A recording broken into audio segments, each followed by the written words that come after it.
Hello, my name is Siobhan King, and I am here with Dr. Eric King.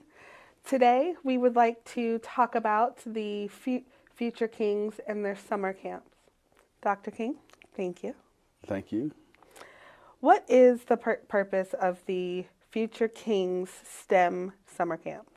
Uh, Future Kings are a not-for-profit uh, organization that is targeting the boys in Prince William County. But as part of that, what we want to do is be good citizens in the community. And so the STEM summer camps is one of our ways of giving back.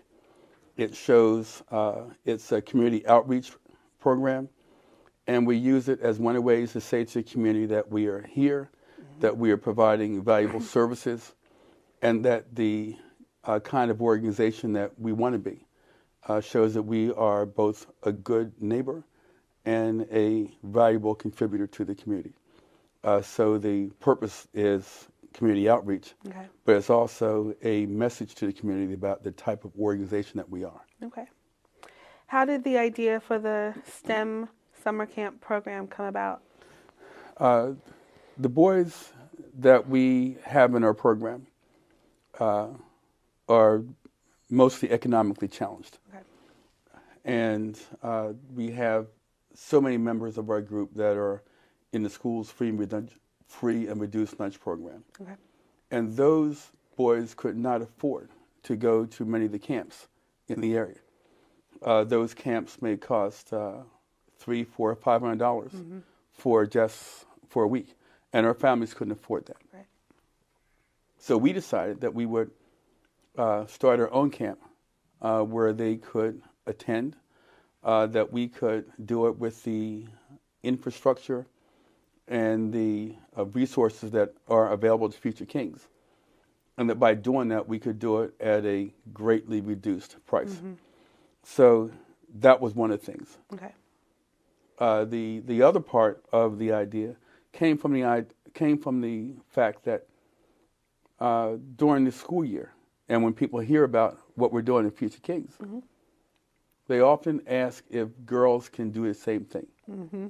And so this was a way for us to reach out to girls, so that during summer camps, we'd have boys and girls working together, having fun with STEM-based activities.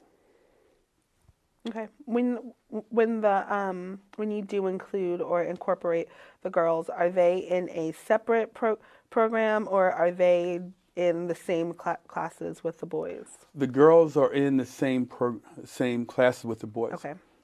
It's completely co-ed, Okay.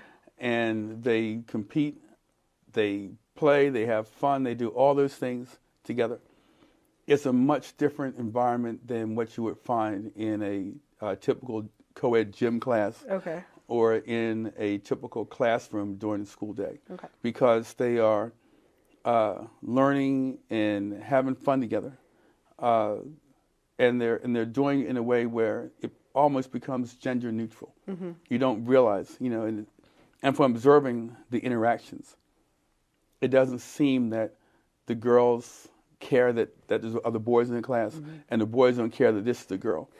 They just know that they are having fun together and learning together. That's and awesome. enjoying together. Awesome. What are the camps that you provide? We have 4 camps. One of the camps one camp is cybersecurity, Okay. and we have a camp for computer game design. We have a camp for 3D printing. Mm-hmm. And this year, for the first time, we will have a camp for robotics. Oh, wow. So we are really looking at having lots of hands-on, lots of fun. The robotics is a new camp because we were able to find someone that would be willing to help us with robotics. Okay. So we'll be using the VEX robotic system for the first time. Okay.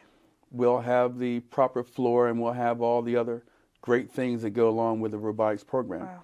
And we're asking that we're asking for people who know girls who might like to be involved to really put the word out. Okay. We're also trying to get other organizations that have targeted robotics maybe come out and support us. But this cybersecurity camp is another great camp. This one that we're having this year is not sponsored by the Air Force, but it's an Air Force program. Okay. Oh, wow. The Air Force has a program called Cyber Patriots. Okay. And so we've taken their curriculum this year and we'll integrate it with the way that Future Kings does things. But the activities, the learning, all that has been created and tested by the Air Force. Okay. Their Cyber Patriots program has been in existence for a number of years. And so we just thought this was a great upgrade to the way that we've done our cybersecurity camps in the past. So we're really looking forward to having the young people be engaged in cybersecurity. The computer game design camp is always very, very popular. Yes, it is. And the kids love playing the game, and before they know it, they're learning how to write computer code. They're having fun with the games. And in all of the camps this year, we'll probably add another component for prizes. Okay. What we intend to do this year is to have all the campers compete for the Best Camper Award, and so that each one of the camps will award a Best Camper. Okay. And so those are, but the 4 camps, the 3D printing, the students, that has been neck and neck with the computer game because the students love seeing the output. We use 3D engineering technology to help create the images that are going to be printed out, and seeing that process go from idea to design to output has been something that is always very, very stimulating. One year we actually made some parts for the 3D printer. So if you can imagine that the 3D printer was there, the kids have been using it. We identified one of the parts in the printer, went online, found it, designed it, and then printed one out that worked exactly like the original. Oh, wow. And so the kids thought it was really, really cool. So those are the kind of things that we do in the camp, and we try and make it practical and fun. So we're looking forward to doing that as well. So the 4 camps, like as I said, are cybersecurity, computer game design, 3D printing, and cybersecurity. Okay.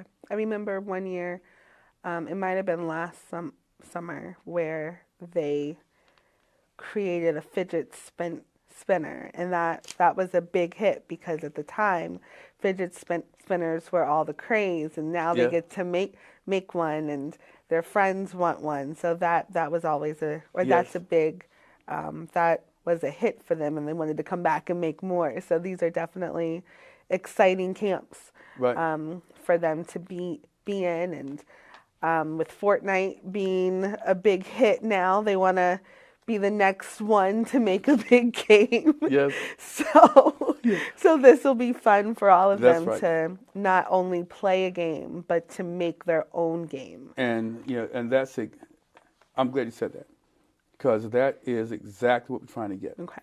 Having fun while you learn, and sometimes when you just look at some of those games and some of those activities as a user, you don't realize how within your reach it is. And so the camps can take away a lot of the mystery of being able to produce some of these things.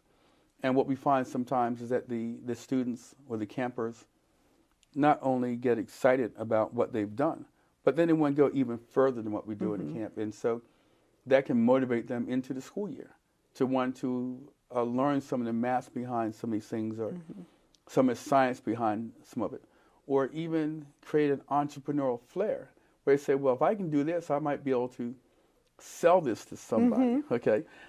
So with the fidgets, that's the kind of things that some of the students thought about. That rather than go to the store and buy it, I could make this. Right. Okay. And then I could sell it to my friends. And you could see some of the light bulbs coming on, and the inspirations, so they're having fun, and they're learning, and they're getting ideas about their future, all blended into one. Right.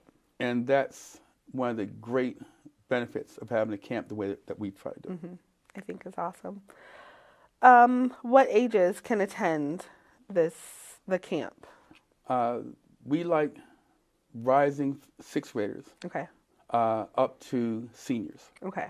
And we have all of them in the camp. There's been times that we have allowed a fifth grader that was pretty advanced and mature Okay.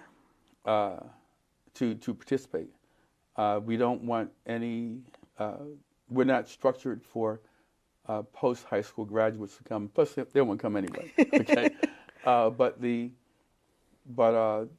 students that are rising sixth graders, Okay. all the way up to rising seniors, are perfect for our camp. Okay. We don't break our campers up by age. They're all there together. Okay. And what we find is that there is a really good interaction, because when the campers are doing things together, they're not socializing in the same way that they do during a regular school day. It's just guys learning things at the same time and participating in the same thing and same time. And often the older kids will take a younger kid under their wing. Okay. So it's been a really good mix. The camps are relatively small. We don't have any more than 20 in one of our camps. Okay. So, and we try and keep a pretty strong ratio of campers to camp instructor. Okay. So everything flows well, and so the age issue is not a big issue for us, just because we've structured the camp. Okay. So anywhere from rising sixth graders to rising seniors fit well in the Okay. kind of things we're trying to do. Okay. And is that just for students in Prince William, or can that be from students in Maryland or in Virginia? Is it just restricted to Prince William? No, our camps are open to anybody, anywhere. Okay. You know, as long as we can get there and they get picked up on time, it doesn't matter where they come from. Okay. And we do have parents who live in Maryland, but who work in Virginia, and they will drop their child off in time for camp, and then pick them up after work, and that works out really well for us. Okay. And for the camper. And so there's no problem there. Okay.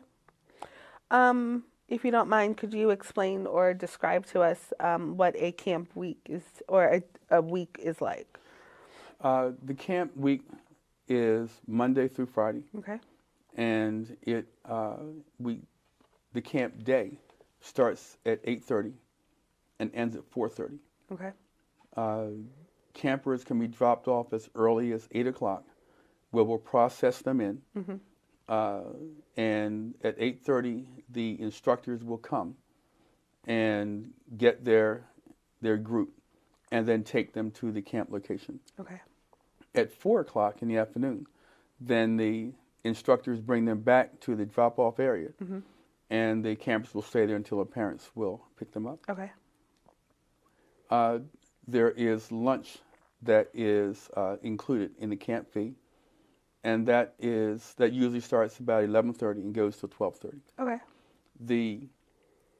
The week is designed so that from the very first day, the students have created something that they can build on. So it's not where each day they are adding a little bit more on, and then they have a final product end of the week. It's that at the end of the very first day, they have created something that they can take home and show or whatever. Okay. So, for example, with the 3D printing, they'll produce something very first day. Okay. With robotics, they'll have something working with a computer game design. They'll have a game working in the very first day. Okay. But then each successive day, they build on what they did the first day. Okay. So by the end of the week, they will have a much bigger product than they would have gotten before. Okay. That the computer game design each day they will add more and more sophistication into their game. They'll add more and more capabilities and interactivity into the game. And something similar, I believe, with the cybersecurity and with the robotics. Okay. So that each day they build on something, and that something is actually working at the end of that day. Okay. How are students selected for the camp? The original design for the camp was that we would be selecting students that were economically challenged. Okay. And now that's no longer a constraint. Even though we do target students that are economically challenged. We work with guidance counselors, and as a camp, what we try to do is raise the money to pay all the expenses for each camper. And so we have recommendations where where people who have been to our camps before will recommend someone else. We have parents of future kings who know of someone who could benefit by coming, so they'll make recommendations. As I said, we'll work with guidance counselors in the school to see if they have a motivated student that might benefit by coming to the camp and would be supported by their parents, because the parents have to arrange transportation to and from the camp. But we've been reasonably selective about who we invite, because we do have space limitations. Okay. And the advertising that we do is relatively limited because we are trying to raise money to pay for each one of those campers that comes. Right. Some of the campers that come can afford to pay the fee, and their families can afford to pay the fee. Our camps compete with camps that cost 2 or 3 times as much as ours. But and that was one of our original designs as well, to be able to have a high quality camp that was delivered at a relatively low cost. But even our camp prices can be difficult for families. So we're selective and use referrals, so we know that we can have someone that's going to sponsor each camper that comes. And when that's the family of that person, that's great. But when it's not and they want to come, then what we do is we have, then we'll have others who will. We'll have others who will pay that camper's fees. Okay. So before we leave and wrap up this session, for those who would like more information about the camps and how to register, where should they go? We have a little website. It is stem-summercamps.org. Okay. But before we go, then I'd like to do a little shout out to some of our sponsors. Okay. Yes, please. One of the things that makes our camp so affordable is that Northern Virginia Community College has been a great partner for us. Yes, they have. The camps are held on the Woodbridge campus of Northern Virginia Community College, and they have sponsored us every year. And so that has been a really, really great thing for us, because without their sponsorship, we wouldn't be able to afford to do what we do. Last year, Verizon was another one of our sponsors, and we hope that they'll be sponsoring us again. Yes, we do. And so that would be a big help as well. Mason Game and Technology Academy has also been a sponsor. They have provided instructors for us, which makes it a lot more affordable for us to be able to do the computer game design camp. So those 3 sponsors have really, really been at the backbone that has allowed us to make the camps affordable for our target audience. And so the STEM summer camps, the quality that we produce in our camps is primarily because of the donations and support that our sponsors have given us. Okay. All right. Well, that seems like that is our time. We would like to thank you all for watching. We would also encourage you to register for the summer STEM camps. You can go to Yes. future-kings.org. My son goes. He loves it. He's looking forward to it again. We're not sure if he's going to do the robotics or Good. the computer game design, but you can definitely count on one person being there. We hope to have everyone else from the county there as well. Thank you all for tuning in. My name is Siobhan King, and we'll see you next time.